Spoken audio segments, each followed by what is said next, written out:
বাতিল করা হলো। আরেকদিকে হলো খুব গ্রামীণ জনগণের অধিকার 12.5 কোটি জব কার্ড অধিকার হরণ করেছে, জাতির পিতাকে অপমান করেছে।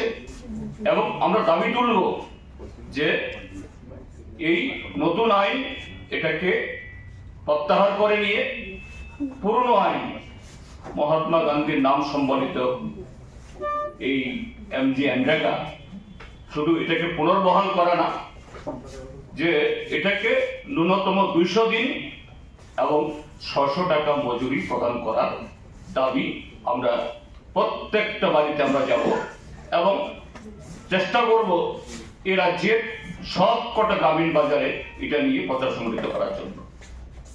প্রথমটা এটা।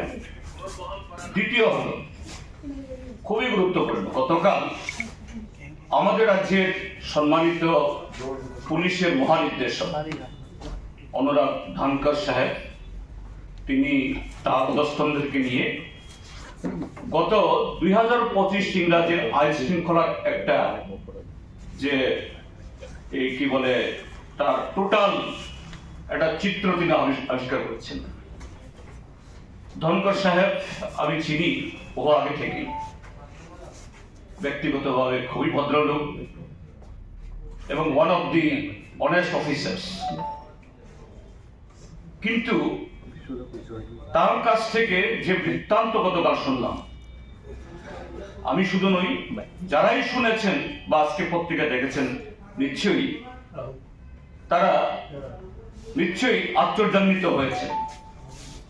কিন্তু ধনকর সাহেব কেন এরকম আরো উচ্চ পদস্থ অনেক সরকারি এই সাধারণ প্রশাসন এবং আরক্ষা প্রশাসন তারা বাধ্য, আমাদের রাজ্যে যে ধরনের প্রশাসন ব্যবস্থা চলছে তাদের তৈরি করা এবং সরকারের সমস্ত অপদার্থতা, অকর্মণ্যতা এবং সংবিধান বিরোধী কার্যকলাপকে আড়াল করার জন্য অসত্য তথ্য প্রকাশ করে দিয়ে সরকারকে খুশি করা।